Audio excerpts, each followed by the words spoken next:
Selamat siang para netizen dimanapun kita berada, salam inspirasi bagi kita semua. Yang menarik juga ternyata Ganjar Pranowo targetkan menang di DKI Jakarta. Wow, ternyata belusukan kemarin ya tujuannya seperti itu. Bisa saja disetting telepon, pura-pura telepon kepada Pak Heru di situ begitu ya. Tapi yang menjadi korban itu adalah sekdanya sendiri di situ begitu. Ada apa begitu ya. Jadi kita lihat saja bahwa targetnya ternyata dalam menurut survei ternyata di Jakarta Pak Ganjar itu nyongsep begitu ya. Masih percaya kepada Anies Baswedan dibandingkan dengan Pak Ganjar begitu. Kenapa? Pantas saja Pak Ganjar keliling dari sana sini, lari-lari ke Jakarta dan sebagainya begitu ya. Artinya selama ini kalau kita melihat bahwa proses demokrasi kita seperti Pak Ganjar kan sudah ketahuan siapa mereka begitu. Dan bahkan dibully habis-habisan begitu kan. Karena di Jakarta ya surveinya sudah kalah telak kepada Anies Baswedan, maka kemudian ya selalu lari-lari di sana ya, kemudian belusukan ke ke pasar-pasar di DKI Jakarta begitu. Sedangkan rakyatnya sendiri tidak diurus begitu ya. Tetapi mari kita baca terlebih dahulu komentar-komentar netizen seperti ini. Ini komentar-komentar netizen ya, memang berat tugas partai ke Ganjar, harus belusukan ya terus untuk menang di Jakarta ya. Ya kasihan Heru ya, PJ DKI Jakarta harus cari alasan terus kalau Ganjar telepon ya nyampain keluhan warga nanti ya. Karena pernikahan ya selanjutnya alasan apa lagi? Kepaksa ya, sekdanya ya yang bakal jadi korban di situ begitu. Bayangkan begitu. Sekdanya luar biasa begitu. Jadi kan aneh di situ begitu. Bayangkan di sini ya ini. Ganjar mengatakan sebagai upaya memenangkan kontestasi Pilpres di 2024 adalah dengan belusukan ke gang-gang kecil yang tersebar di DKI Jakarta. Karena pada akhirnya Pak Ganjar kalah di situ, bagaimana untuk menang? Ya tidak mungkin ya nyongsep juga begitu kan. Karena apa? Karena di satu sisi masyarakat sudah cerdas hari ini mana yang belusukan dan mana yang tidak begitu. Nah kan dia senyum-senyum aja begitu. Apakah ini ada settingan luar biasa? Bisa saja seperti itu begitu ya. Insya Allah warga Jakarta udah merasakan hasil kerja Pak Anies Baswedan. Itu bisa dibuktikan walaupun di tangan PJ Heru di downgrade ya lagi. Pak Anies Baswedan menerapkan standar yang tingkat untuk Jakarta, yang tinggi untuk Jakarta begitu. Banyak sekali kritikan-kritikan dari netizen, tapi tidak begitu percaya hari ini kepada Pak Ganjar. Kenapa? Lebih percaya kepada Anies Baswedan, apalagi warga di Jakarta mayoritas orang-orang yang punya pemikiran-pemikiran yang jernih di situ begitu ya. Ini ya, kalau di wilayah sendiri sudah hendak laku, tinggalkan saja kah ini. Jadi ketahuan PJ Gubernur Jakarta nggak bisa bekerja. Sudah jelas di situ begitu ya. Ini. Bahkan kalau mau belusukan ke IKN dan Jakarta bukan ibu kota RI lagi, cuaks. Ya mungkin sudah dianggap kalah dan sebagainya begitu ya. Yang penting kita saja bahwa melihat persoalan-persoalan politik hari ini bahwa kan dinamis begitu ya. Bahwa ya bisa saja begitu kan Jakarta itu adalah lumbungnya Anies Baswedan, bisa saja di Jawa Barat lumbungnya adalah PKS di situ begitu untuk memenangkan kontestasi Pilpres, apalagi di Jawa Timur dengan ditambah dengan Yeni Wahid menjadi wakil presiden begitu ya. Efektif menjual namanya, kalangan bawah menyebutkan mirip Jokowi yang suka belusukan. Heru pastikan sangat welcome ya. Beda dengan capres pengangguran nggak bisa masuk Jateng. Udah nggak punya panggung, jadi jualan kalau nggak penjagalan ya. Jargon perubahannya JIS yang Fir'aun juga bisa. Jadi ya itulah hakikat mereka begitu. Kita tunjukkan saja kepada masyarakat bahwa hal-hal seperti ini kan dianggap receh begitu ya.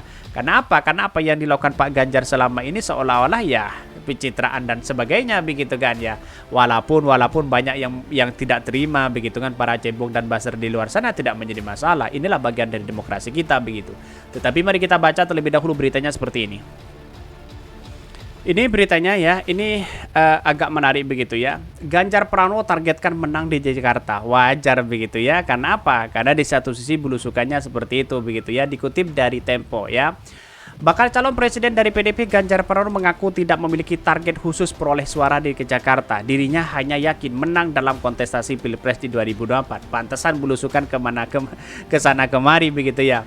Menang kata Ganjar saat ditanya target suara Pilkada di Jakarta ketika menghadiri konsolidasi PDP di Jakarta ya. Bahkan ya Ganjar mengatakan sebagai upaya memenangkan kontestasi Pilpres di 2024 adalah dengan belusukan ke gang-gang kecil yang tersebar di Jakarta. Memang setiap hari libur ya kami keliling karena diminta untuk sosialisasi dan kami memilih ya pada gang-gang, kata Ganjar. Wow. ternyata diajak ya di situ untuk berkampanye begitu ya. Tetapi pada hakikatnya survei membuktikan bahwa Anies Baswedan lah yang kemudian menjadi cikal bakal ya lumbungnya di DKI Jakarta. Buktikan aja nanti begitu ya. Dalam belusukannya itu Ganjar mengaku mencari tahu bahwa keluhan masyarakat utamanya pada pedagang-pedagang kecil. Pret. Di Jawa Tengah saja tidak terurus, bagaimana untuk mengawasi ini semua begitu ya.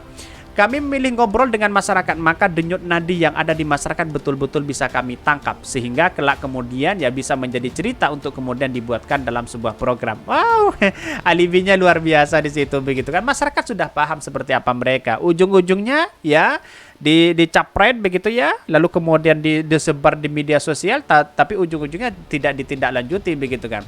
Tahu-taunya kalau dia menjadi presiden mudah akan diatasi ini, diatasi itu sana sini. Sudah terbukti dari 11-12 mereka begitu kan ya. Kata orang menyebutkan siapa begitu ya, nggak tahu ya. Lihat saja siapa mereka yang ngomong seperti itu begitu ya. Banjir akan diatasi kalau menjadi presiden begitu, tapi tahu-taunya ya seperti itu. Ini selama 2 hari ini Sabtu Minggu ya 3-4 ya, Ganjar Pranowo masih aktif sebagai Gubernur Jawa Tengah, itu sedang berada di Jakarta. Dimulai dan menyapa langsung relawan pendukung Jokowi yang mendeklarasikan untuk mendukung dirinya hingga menghadiri konsolidasi DPDP DKI Jakarta yang digelar di Basket Hall Gelora Bung Karno Senayan. Artinya dampaknya kepada masyarakat DKI Jakarta Pak Ganjar hal-hal yang biasa begitu.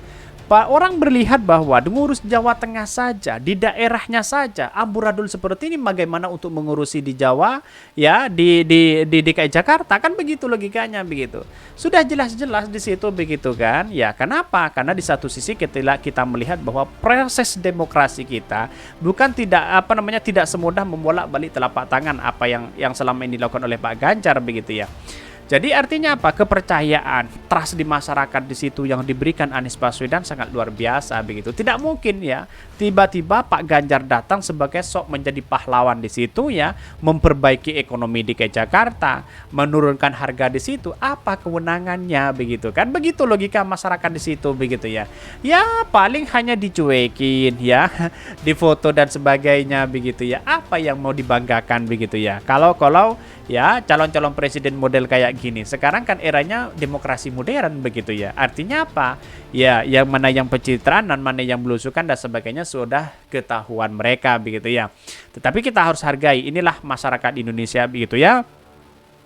Kalau kita mengaca pada 2014-2019 ya belusukannya sudah tahu begitu ya siapa mereka begitu ya. Walaupun PDIP mengatakan bahwa wah ini basisnya wong cilik dan sebagainya, tapi tautannya hanya sebagai apa? Sebagai ya pidato-pidato saja yang mengatakan seperti itu, tapi actionnya tidak ada, nol di situ begitu ya. Buktikan saja bahan-bahan pokok naik, BBM naik dan sebagainya begitu kan. Apakah masih pro terhadap wong cilik ya? Itu yang menjadi pertanyaan penting kepada kita begitu ya. Tetapi tergantung masyarakat ya, mau milih si A, si B dan si C terserah. Tapi saya yakin dan saya yakinnya perubahan bangsa kita itu punya ya, ingin ya ada perubahan kepada bangsa kita, khususnya dalam segi ekonomi, kemiskinan, kesejahteraan bangsa dan negara. Kira-kira seperti itu begitu. Mungkin itu ya yang kami sampaikan ya. Tonton terus channel Khodari Podcast Rakyat ini karena ada berita-berita menarik dan viral setiap harinya. Salam para netizen, salam inspirasi bagi kita semua. Jangan lupa ya di subscribe channel YouTube Khodari Podcast Rakyat ini.